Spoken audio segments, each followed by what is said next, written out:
Daniel stares at the courthouse papers in his weathered hands, alone in the van that's now his only home.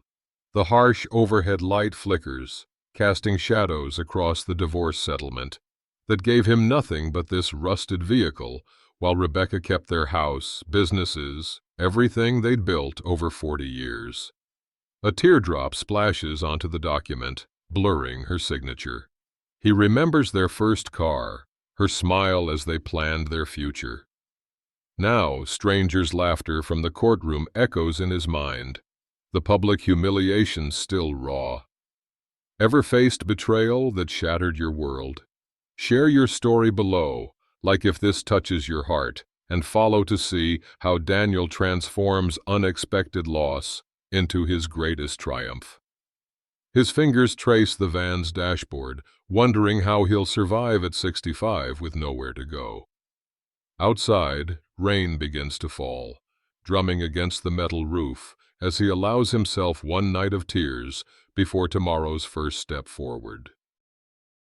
Daniel entered the wood-paneled courthouse, shoulders squared beneath his best suit, the one he'd worn to their 40th anniversary dinner just 8 months ago. The fluorescent lights hummed overhead, casting harsh shadows across faces he'd known for decades. Neighbors, friends, all here to witness his undoing. Judge Peterson cleared his throat. In the matter of Foster versus Foster, the court has reached a decision. The gavel crack made Daniel flinch, a barely perceptible tightening around his eyes. 43 years of marriage dissolved in a single wooden thud. Rebecca glided forward, designer heels clicking on marble, triumph already gleaming in her eyes. The scent of her expensive perfume, once comforting, now cloying, drifted across the space between them. She extended her hand, dangling a single key ring. As agreed in the settlement, Mr. Foster receives the 1987 Chevrolet van as his sole portion of marital assets. A ripple of muffled laughter swept through the courtroom. Daniel's throat constricted, each swallow an effort as he reached for the keys with steady fingers. A flash of their wedding day surfaced, Rebecca whispering forever as they fed each other cake. The memory dissolved under the weight of present betrayal. "Enjoy your new home," Rebecca whispered, lips curved in a smile that never reached her eyes. Something in Daniel's chest cracked, but his face remained impassive. He wouldn't give them the satisfaction. Thomas Wells, his fishing buddy of 30 years, suddenly found the floor fascinating. Martin and Sarah Phillips, dinner guests at their table for countless holidays, exchanged uncomfortable glances. Not one met his gaze directly. "I understand, Your Honor." His voice nearly broke on the final word, but he caught it, years of pride providing one last service. His weathered hand closed around the keys, metal biting into palm. The walk down the center aisle stretched eternal, back straight, eyes forward, each footstep measured and deliberate. Behind him, whispers followed like falling leaves. Everything just left him with that old rust bucket. What will he do now at his age? Should have seen it coming. Outside, sunlight momentarily blinded him. The van sat alone in the parking lot, paint faded and peeling, a dent marring the passenger door. His new beginning at 65 years old, a lifetime of work, his home, his savings, all gone. Daniel's hand trembled slightly, inserting the key into the door lock. Not here, not where they could see. He climbed in, the seat creaking beneath his weight, and turned the ignition. The engine sputtered twice before catching, a reluctant grumble of protest. He drove away from the courthouse without looking back, knuckles white against the steering wheel, jaw clenched against the tide rising in his throat. Only when the town disappeared in his rearview mirror did he allow himself a single, shuddering breath. The first tear wouldn't fall until he was truly alone. Daniel drove without destination, the van's engine protesting each hill with a wheezing rattle. Streets blurred as he navigated aimlessly, muscle memory guiding hands that felt disconnected from his body. Twice he caught himself turning toward home, their home, before wrenching the wheel in the opposite direction. Where do you go when there's nowhere left? An overpass appeared ahead, industrial and forgotten, its concrete pillars tagged with faded graffiti. He guided the van into its shadow, cutting the engine with a finality that echoed in the sudden silence. For one long minute, he simply sat, hands still gripping the wheel, eyes fixed on nothing. The rearview mirror caught his attention, reflecting a stranger's face, hollowed cheeks, reddened eyes, skin ashen beneath the yellow glow of distant streetlights. That couldn't be him. Not Daniel Foster, who'd built a successful contracting business from scratch. Not the man who'd restored classic cars as a hobby, who'd coached Little League, who'd been respected in this town for 4 decades. Something broke. The first sob tore from his throat with such violence it felt like physical pain, his hand flying up too late to muffle the sound. Tears blinded him, hot and relentless, falling onto the divorce papers in his lap. The ink blurred beneath the droplets, Rebecca's signature melting into an indecipherable stain. 43 years, he choked out, the words barely recognizable. Their anniversary dinner, her smile as she raised her glass in toast. The house they'd renovated room by room. The business they'd built together. The vacations, the holidays, the quiet Sunday mornings, all of it gone. No, not gone. Stolen. His fist crashed against the steering wheel, the horn bleating briefly in the night. The sudden sound startled him, breaking through the haze of grief with a moment of self-consciousness. What would people think, seeing a grown man, an old man, sobbing in a beat-up van beneath an overpass? Daniel fumbled for his handkerchief, his mother's voice from childhood echoing. A gentleman is always prepared. He wiped his face with methodical precision, folding the cloth afterward with trembling fingers. Habits, structure, the small dignities left to him. The divorce papers sat damply in his lap, the settlement terms stark even through tear stains. The house, their savings, the rental properties, the business, all awarded to Rebecca. His fingers traced the cruel words. Defendant exhibited financial incompetence. How had the judge believed such lies? How had everyone believed them? Survival mode kicked in. He needed to organize, to plan. The van's interior was cramped, but not impossible. He began methodically arranging his few possessions, the suitcase of clothes, the small box of personal items he'd been allowed to take, his wallet with its meager cash. As he shifted the suitcase to make room for sleeping, something felt off. The van seemed heavier than its appearance suggested, responding sluggishly to weight distribution.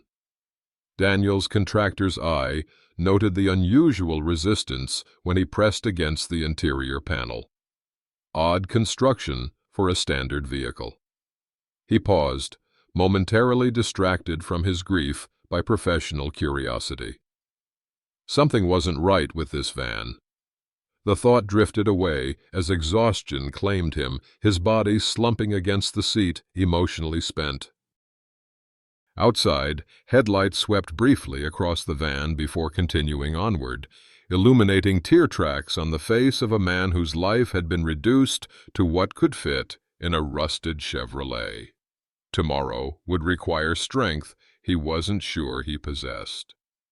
But tonight, just for tonight, Daniel Foster allowed himself to break completely.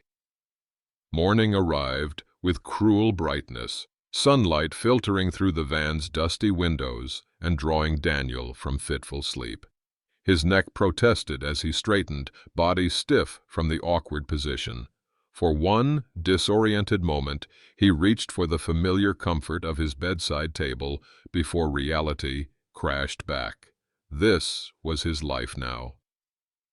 Daniel ran a hand over his face, feeling the stubble that had never been allowed to grow during his married years. Rebecca had always insisted on a clean-shaven husband. Small rebellions, then. He'd start there. The practical matters of survival couldn't wait. He emptied his wallet on the passenger seat, methodically counting the bills, $273. Their joint accounts had been frozen during proceedings, and Rebecca had somehow convinced the court that he couldn't be trusted with access. At 65, his entire life amounted to pocket change and a rusted van. "One step at a time, old man," he muttered, voice rough from yesterday's tears. The discount hardware store at the edge of town opened early. Daniel selected basic tools with careful consideration: hammer, screwdriver set, pliers, wrench.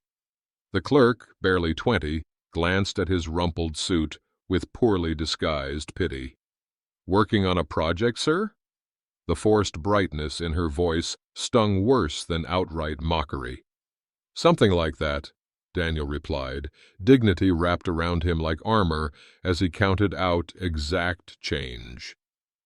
Back at the overpass, safely hidden from curious eyes, he spread a worn canvas dropcloth beside the van. Years of construction work had taught him to create order from chaos. He began with the dented passenger door, assessing damage with professional scrutiny. The metal had buckled inward, catching badly when opened. Daniel positioned his tools with precision, muscle memory taking over as he began working the dent. The familiar rhythm of repair offered momentary respite from emotional turmoil. This at least he understood. This he could fix. 20 minutes in, he encountered unexpected resistance. The metal didn't yield as it should, behaving almost like, "What in the world?" he whispered, pressing harder against the stubborn panel. Something flaked beneath his tool, not rust, but a rust-colored coating.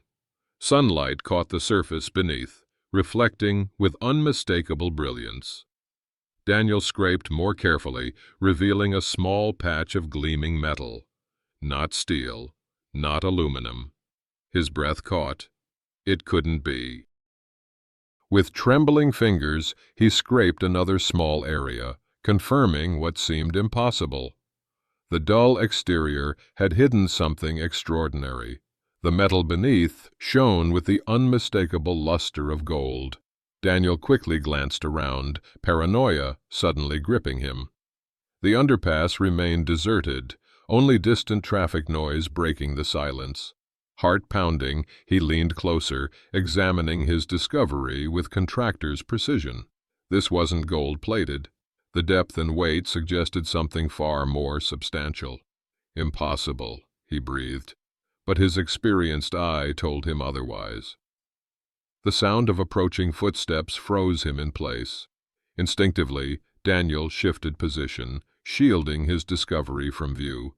He casually reached for the rust-colored paint he'd been removing, smearing it back over the exposed area with deliberate nonchalance. A jogger appeared, headphones in place, passing the van without a second glance. Daniel released the breath he'd been holding, adrenaline coursing through his system. He sat back on his heels, mind racing. If what he suspected was true, if this worthless van Rebecca had mockingly handed him contained what appeared to be a frame of solid gold, then everything had changed. The cruel joke of the settlement might have backfired in ways no one could have imagined. Daniel carefully gathered his tools, moving with calculated calm despite the tremor in his hands. He needed to confirm his discovery, but even more importantly, he needed to keep it hidden until he understood exactly what he had found. For the first time since entering the courthouse yesterday, a flicker of something besides despair sparked in his eyes. Not quite hope, not yet, but possibility. Daniel waited until the jogger disappeared around the bend before returning to his discovery.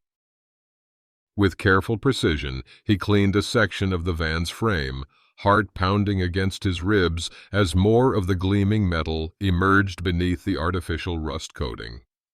"Stay calm," he whispered to himself, but his hands trembled as they worked. The contractor in him took over, methodical and thorough. He tested multiple areas: the door frame, the undercarriage, sections of the floor pan. Each investigation revealed the same impossible truth. Beneath the deliberately applied rust-colored coating lay what appeared to be solid gold. Not plating, not a thin veneer, but substantial metal with the unmistakable weight and luster of gold. Daniel sat back on his heels, a strangled laugh escaping his throat before he quickly muffled it with his hand. Tears mixed with sweat on his face as the magnitude of the discovery overwhelmed him. The van, this worthless, rusted vehicle that had been his public humiliation, might be worth millions. "All this time," he whispered, the words hanging in the air between him and the van. How could Rebecca not have known? Had she given him this vehicle as the ultimate insult, never suspecting its true value? Or was there something more deliberate at play? The initial shock gave way to strategic thinking. 40 years of running a business had taught Daniel to analyze before acting. He carefully recovered the exposed areas with the rust-colored substance, matching the surrounding patina. No one could know, not yet, not until he understood exactly what he had and how to proceed. The public library offered internet access and anonymity. Daniel cleaned himself up as best he could in a gas station restroom, splashing water on his reddened eyes and combing his hair with his fingers. Looking less like a man whose life had imploded and more like a retiree running errands, he took a seat at a computer station in the library's corner. Current gold prices made his head swim. If his estimates were correct, if even a portion of the van's frame was solid gold, he was sitting on a fortune. But converting it to cash would require extreme caution. Questions would be asked, attention would be drawn, and the last thing Daniel needed was Rebecca discovering what she'd unwittingly given away.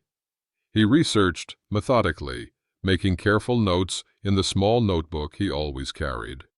Metallurgists who could verify his finding discreetly, dealers who purchased precious metals with minimal paperwork, laws regarding possession and sale. His contractor's planning skills transferred perfectly to this new, unexpected project. A deeper search into the van's history revealed something that made Daniel's blood run cold. The vehicle had been purchased by Rebecca 6 months ago, not from a dealer or private seller, but through an auction of unclaimed property. The timing aligned perfectly with when she had first mentioned divorce. This hadn't been random chance. She had selected this specific vehicle for some reason. Further digging uncovered rumors about the van's former owner, a reclusive jeweler with alleged connections to international gold smuggling. The man had disappeared 3 years ago, his property eventually seized and auctioned. Had Rebecca known about the gold? Was that why she'd specifically sought out this vehicle? Daniel's research took an unexpected turn when he found a small news item about the jeweler's workshop being raided. According to the report, authorities had been searching for a significant cache of unregistered gold, but found nothing of value, except documentation suggesting the man had created a mobile vault for his most valuable assets. The pieces clicked into place. Rebecca must have learned about the jeweler's missing gold and tracked it to the van, but she had been looking in the wrong place. Based on old photographs of the jeweler's workshop, she would have believed the gold was hidden in specialized compartments within the engine block, components Daniel now recalled she had specifically mentioned during their settlement negotiations.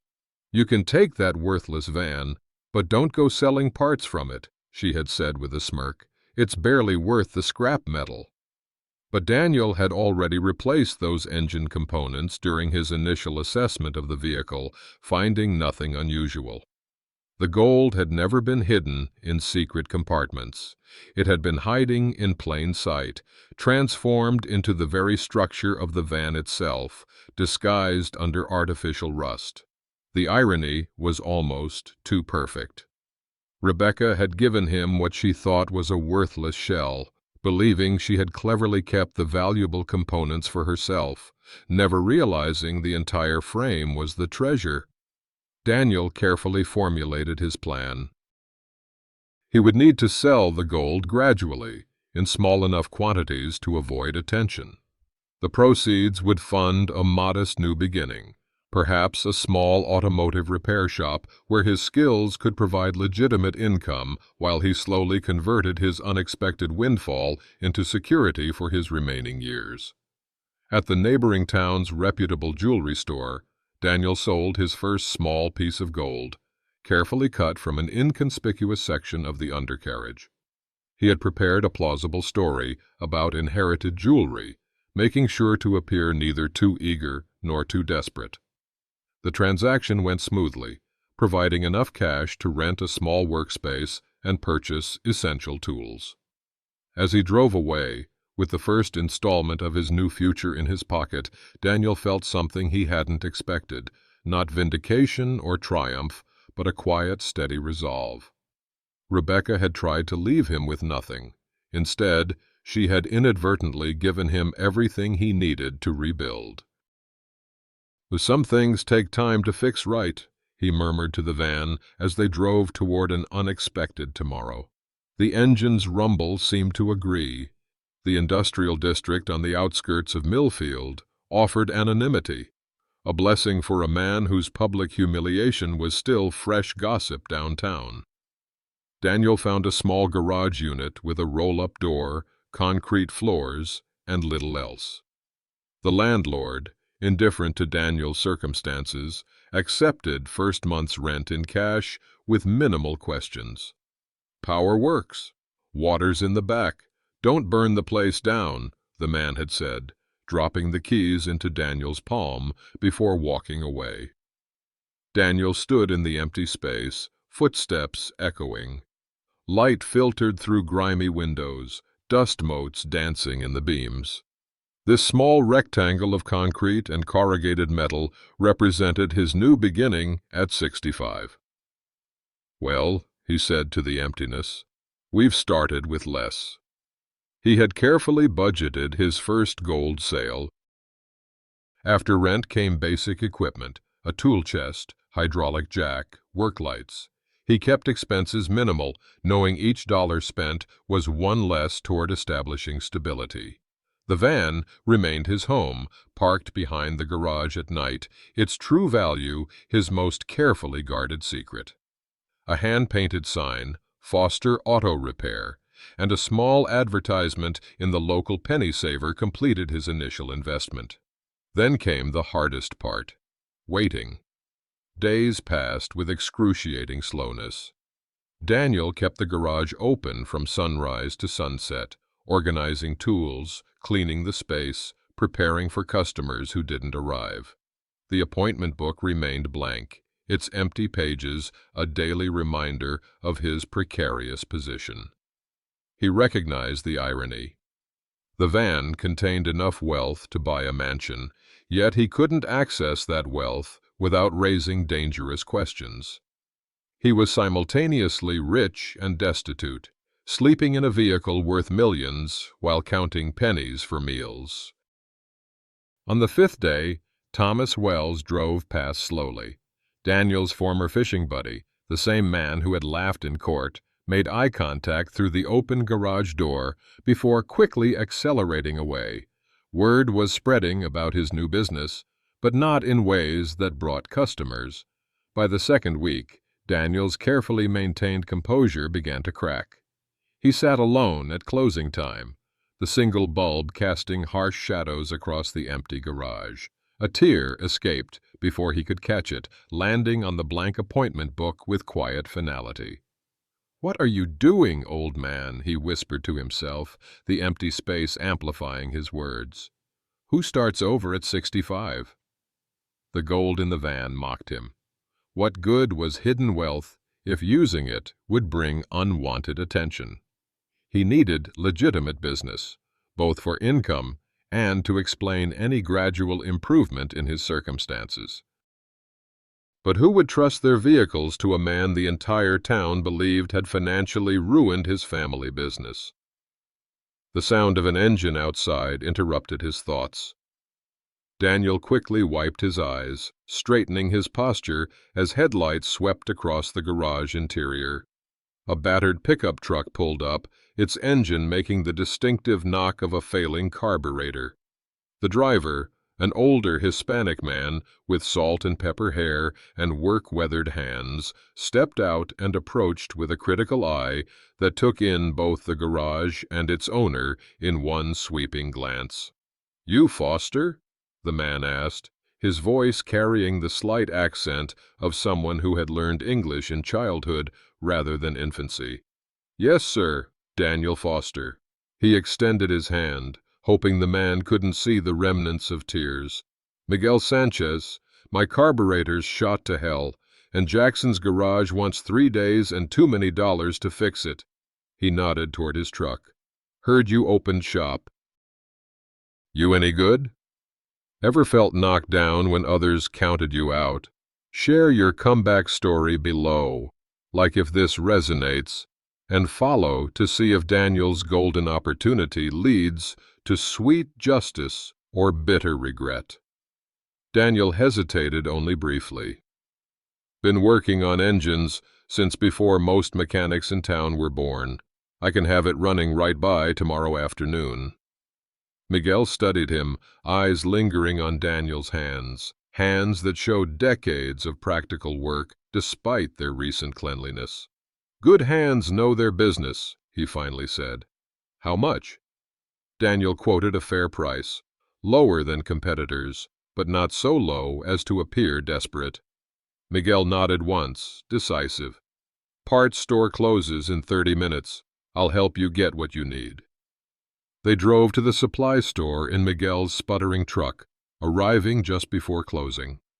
The young clerk's eyes widened slightly at seeing Daniel return with a customer, her previous pity morphing into something like respect. As they loaded parts into the truck, Daniel noticed Thomas Wells across the street, watching. His former friend quickly looked away when their eyes met, the shame in his expression oddly satisfying. Back at the garage, Miguel helped unload the parts, then surprised Daniel by rolling up his sleeves. "I worked as a mechanic for 40 years before retiring," he explained, reaching for a wrench. "Gets boring sitting at home. Mind if I watch? Maybe hand you tools?" That night, after Miguel left with a promise to return tomorrow, Daniel sat in the van with a cup of instant coffee. The garage was still empty, his future still uncertain, but something had shifted. One customer, one connection, one small step forward. He gently touched the van's interior panel, feeling the weight of the gold beneath the surface. Patience, he reminded himself. Like restoring a classic car, rebuilding a life took time, precision, and persistence. For the first time since the divorce, Daniel slept without tears. 3 months passed, marked by small victories and gradual change.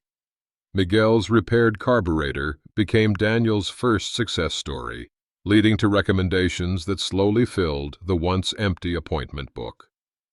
The garage evolved from bare concrete and echoing emptiness to a functioning workshop with the rhythmic sounds of repair and the comforting scent of clean motor oil. Daniel settled into new routines.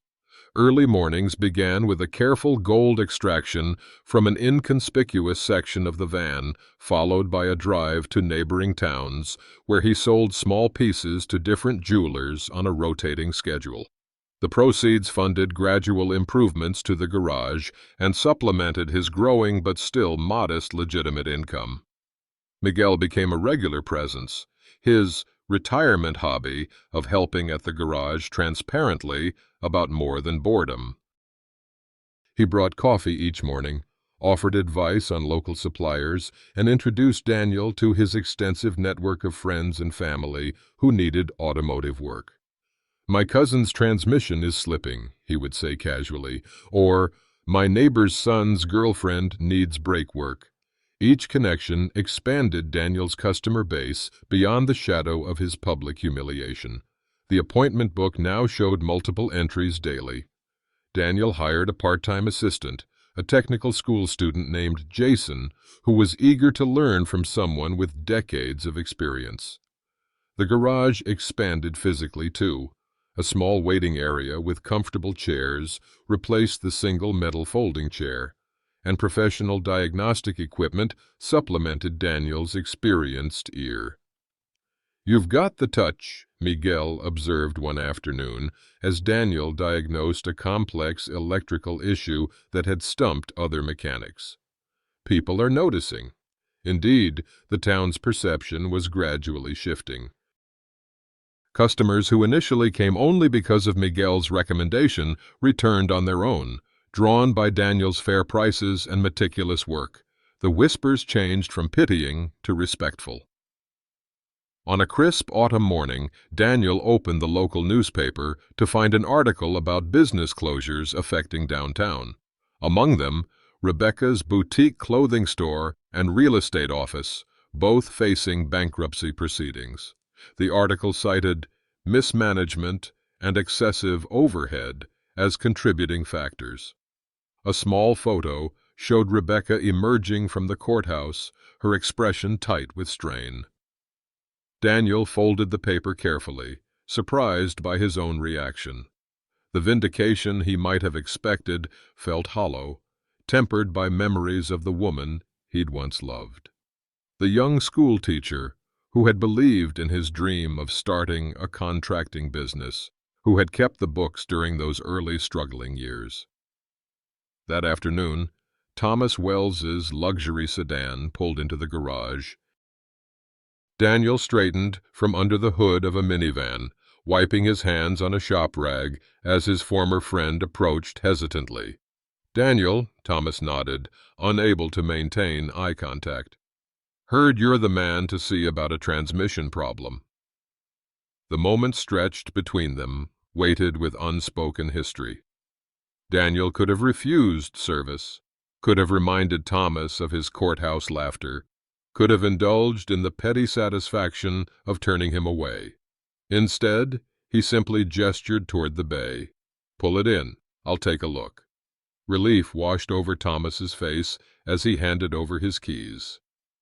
"I appreciate it. The dealer wanted 2 weeks and $3,000. "Should have it done by Thursday," Daniel replied, his tone professional rather than friendly, but not unkind. "Jason will call you with the estimate." That evening, after closing, Daniel allowed himself a rare moment of satisfaction. He touched the garage wall, feeling the solidity of what he'd built from nothing but skill, determination, and the secret resources of the van. In 3 months, he had transformed an empty concrete box into a thriving business with a growing reputation. Later, in the privacy of the small apartment he now rented above the garage, another step up from van living, Daniel reviewed his financial records. The careful balance between his legitimate business income and the gradual liquidation of the van's gold had created a stable foundation. At this rate, he could maintain a comfortable but modest lifestyle indefinitely, building the business while slowly converting his hidden wealth into security for his later years. The ringing phone interrupted his calculations. The number wasn't familiar. "Foster Auto Repair," he answered automatically. "Mr. Foster, this is James Wilson from Millfield Community Bank." The voice paused. "I'm calling about your ex-wife, Rebecca Foster." She's listed you as a reference for a business loan application. Daniel's fingers tightened on the phone. I see. Given your previous business partnership, we hoped you might provide some insight into her financial management capabilities. Her current ventures are showing significant distress, but she assures us this is temporary. The irony wasn't lost on Daniel. The same woman who had convinced a judge of his financial incompetence now needed his endorsement. I'm afraid I haven't been involved in Mrs. Foster's business decisions for some time, Daniel replied carefully. I wouldn't feel qualified to comment on her current ventures. I understand, the banker said, disappointment evident. Thank you for your time. After hanging up, Daniel stood at his apartment window, looking down at the garage and the van parked beside it, the vehicle that had been meant as his final humiliation, but had instead become his salvation. A customer had mentioned earlier that Rebecca had been asking questions about his surprisingly successful business. The circle was drawing tighter. Soon, their paths would inevitably cross again. Daniel wasn't sure whether he dreaded or anticipated that moment. But for the first time since the divorce, he knew he would face it from a position of quiet strength rather than broken defeat. She's running out of options, Miguel said, setting down 2 coffee cups on Daniel's office desk. Steam rose in the morning light filtering through the blinds. Word around town is the bank denied her loan application yesterday. Daniel nodded, absorbing the information without immediate comment. 6 months had passed since the courthouse humiliation. Half a year of rebuilding, of careful planning, of transforming from a man with nothing to a business owner with growing respect in the community. The garage now employed 3 people, including Jason full-time, and had a reputation for quality work at fair prices. You heard she's been asking about your business? Miguel continued, settling into the chair across from Daniel. My nephew works at the diner. Said she was there last week, asking lots of questions about how you managed to bounce back so quickly. Daniel's hand paused briefly on his coffee cup, a momentary tremor betraying his calm exterior. He had always known this day would come, when Rebecca's curiosity about his unexpected success would lead her to his doorstep. When the tables finally turn, do you show mercy or serve justice? Comment your choice below, like if you've faced this crossroads, and follow to witness Daniel's moment of truth when his ex-wife comes begging. She'll come here, Daniel said quietly, looking out the window at the van parked in its special spot, now clean and modestly restored, but with one small section showing the contrast between the exterior rust and the gold beneath, displayed like an abstract art piece visible only to those who knew to look. She'll need money, and she'll think I might have some hidden away. Miguel's eyes followed Daniel's gaze to the van, a knowing expression crossing his weathered face. You never asked how I recognized you that first night, he said, changing the subject with deliberate casualness. Daniel turned, studying his friend with newfound curiosity. I saw you at the courthouse, Miguel continued. I was there, finalizing some paperwork for my sister's estate. Watched how you held yourself when everyone else was laughing. He paused, sipping his coffee. Reminded me of myself, 15 years ago, when my wife left with my business partner and half my savings. The revelation hung in the air between them, a shared understanding deepening. You knew about the van, Daniel said softly, not a question, but a realization. Miguel shrugged. Gold has a way of showing itself to those who know what to look for. The weight of your vehicle, the way you guarded it, the small transactions in neighboring towns. A small smile touched his lips. I didn't know for certain until the 3rd week. Figured if you wanted to talk about it, you would. Daniel felt a complex mixture of alarm and relief. You never said anything. "Wasn't my business to say," Miguel replied simply. "A man's entitled to his secrets, especially when he's rebuilding his life." He leaned forward slightly. "But Rebecca will be different. She'll feel entitled to know, entitled to share in whatever she thinks you've been hiding."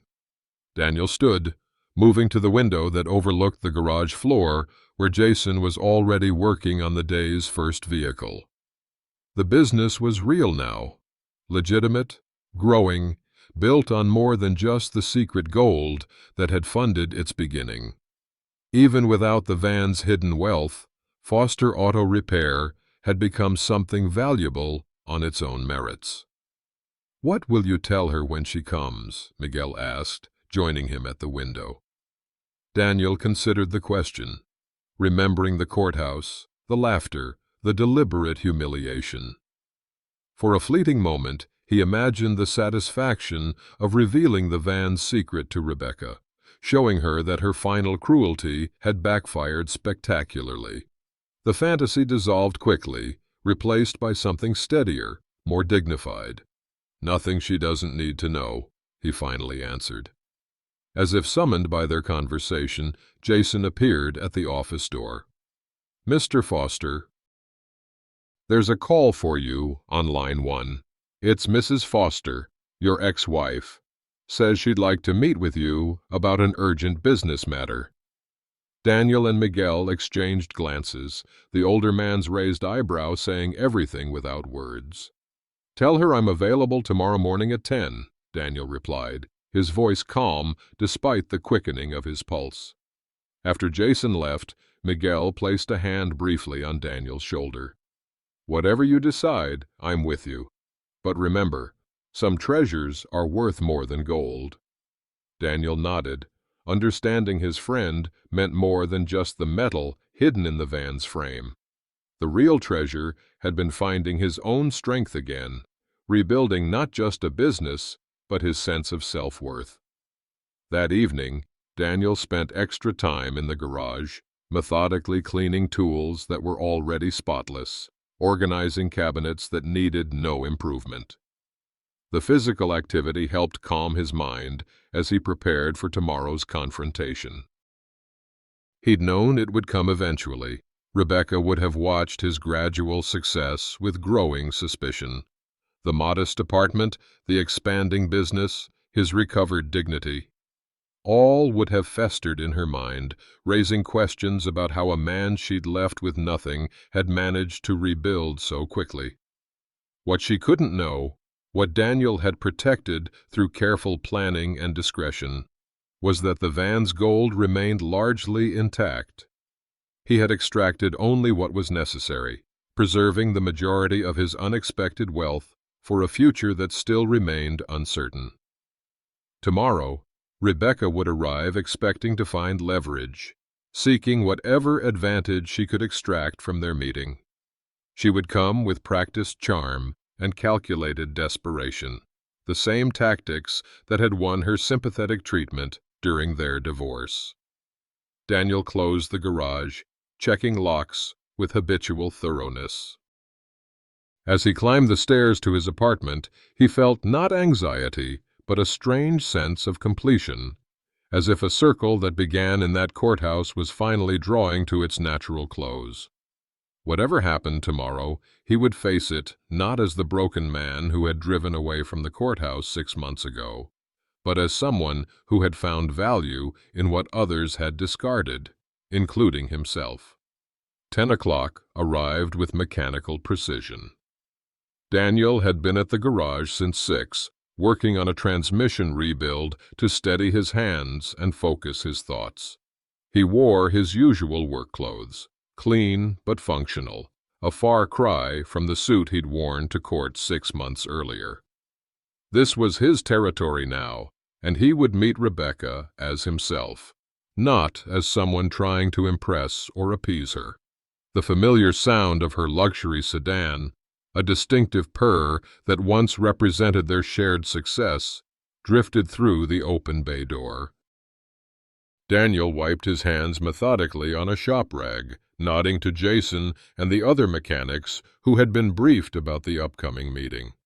Their expressions showed protective loyalty that warmed him unexpectedly. Rebecca's car had seen better days. The once gleaming black paint showed signs of neglect, and the distinctive ping of a motor needing attention wasn't lost on Daniel's experienced ear.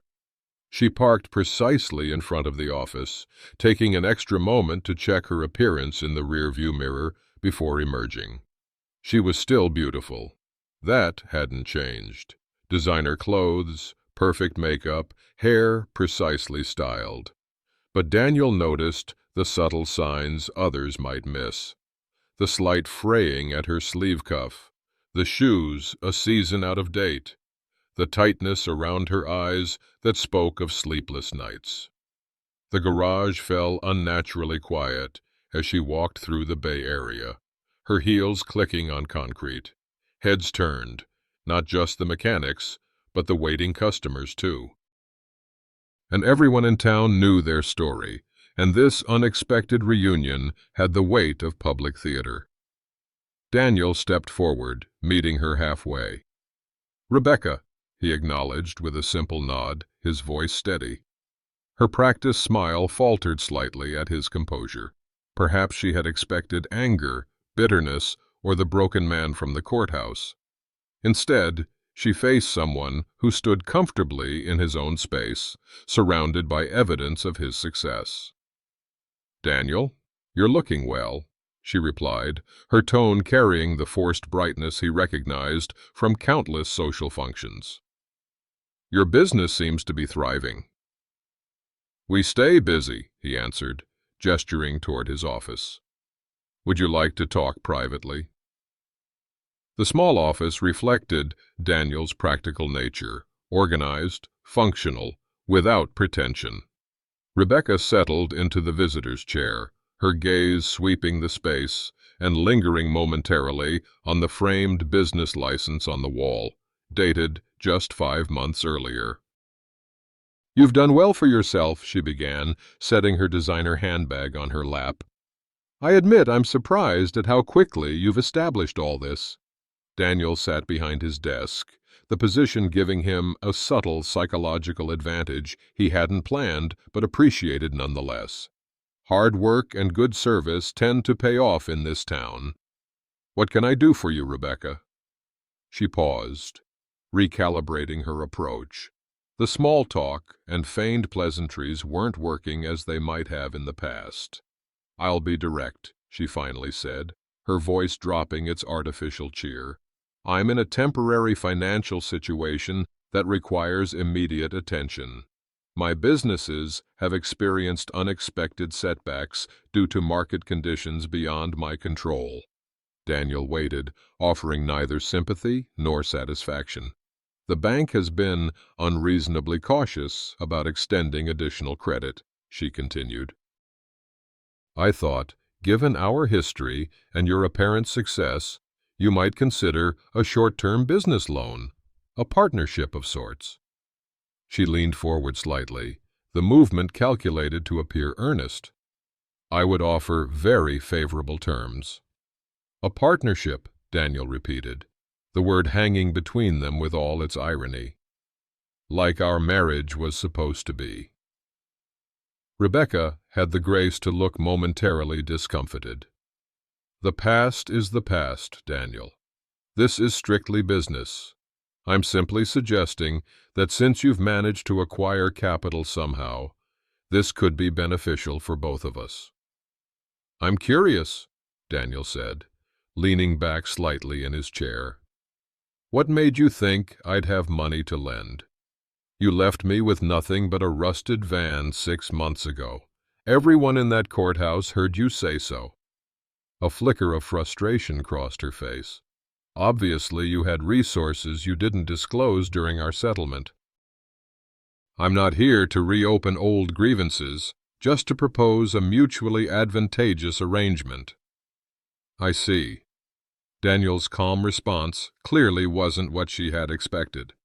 "And how much would this arrangement require?" $200,000 would resolve the immediate issues, she answered, confidence returning to her voice.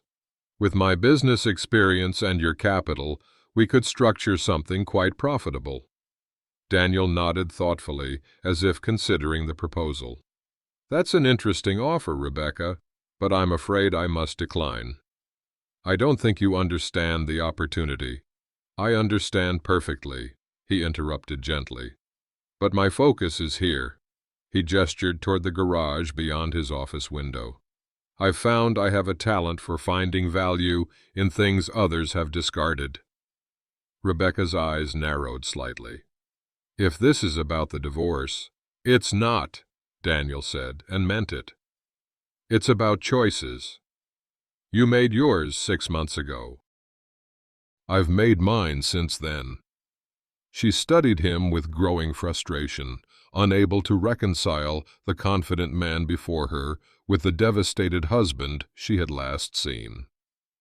Her gaze drifted past him to the window overlooking the garage's side lot where the van sat in its special place.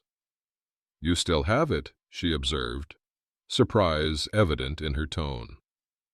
The van? Daniel smiled slightly. Of course.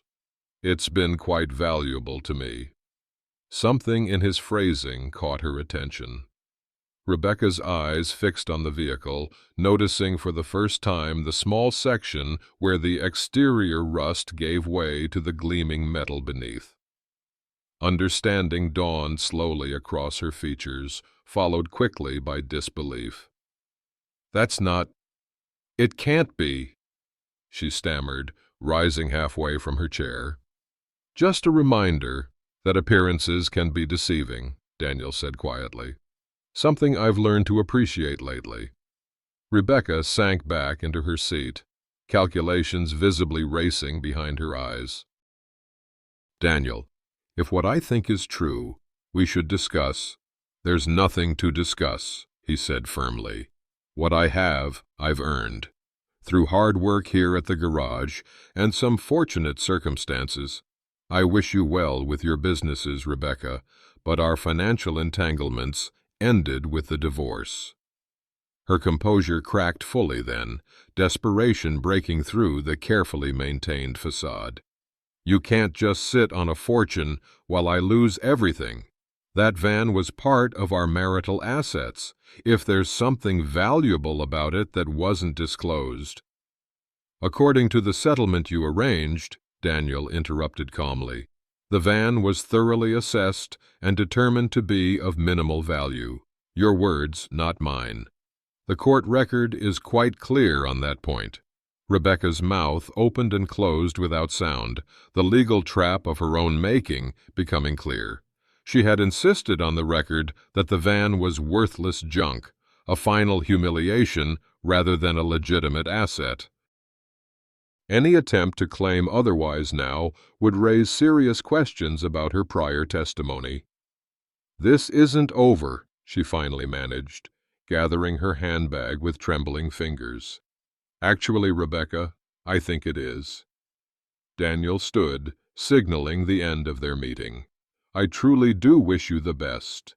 Some lessons are expensive, but valuable. She left without another word, heels clicking rapidly across the concrete floor, past curious mechanics and watching customers.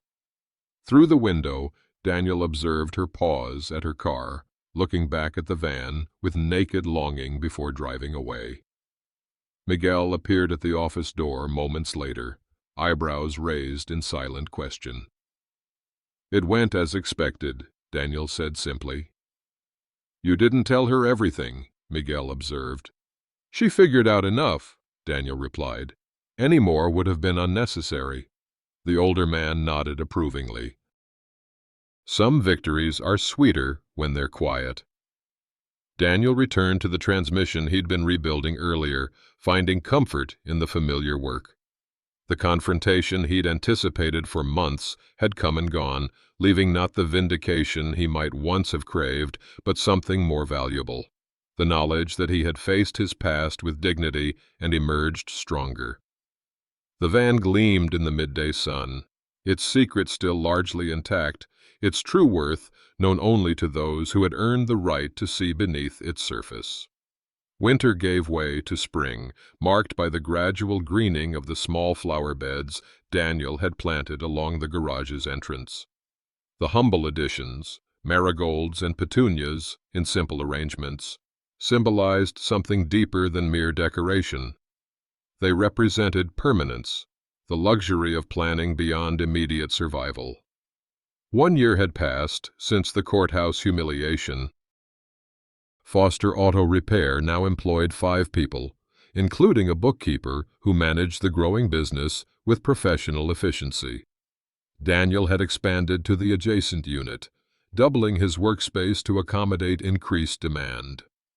The waiting area featured comfortable chairs, fresh coffee, and magazines that weren't 6 months outdated.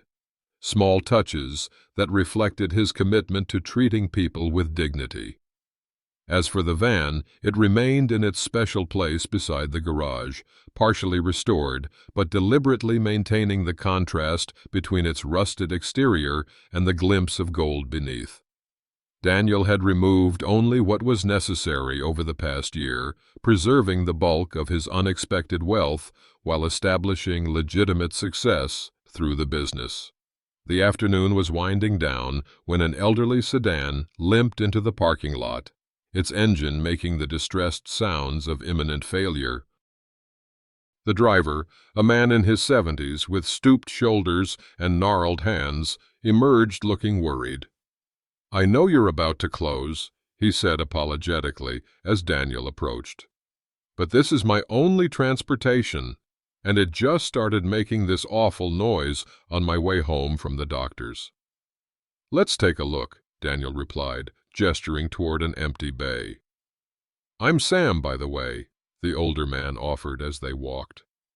The diagnosis was swift but serious, a cracked engine block that would require either extensive repair or complete replacement. "I can give you a few options," Daniel explained gently, noting the man's increasing distress. "But I have to be honest, none of them will be inexpensive." Sam's shoulders slumped further. "I was afraid of that. I'm on a fixed income, and my medical bills this year." He trailed off, embarrassment coloring his features. "Could I maybe pay in installments? I need this car to get to my treatments."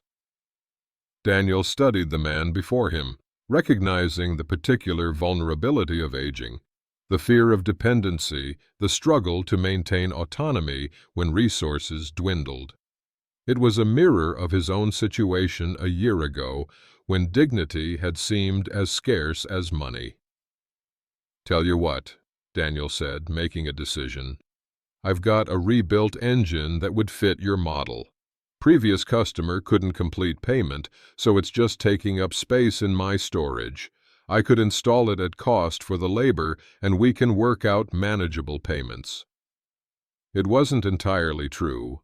There was no abandoned engine, but the half-truth would preserve Sam's dignity while allowing Daniel to help without causing embarrassment. Sam's eyes misted slightly. "That's mighty generous. Are you sure?" "Positive," Daniel affirmed. "We can get started first thing tomorrow."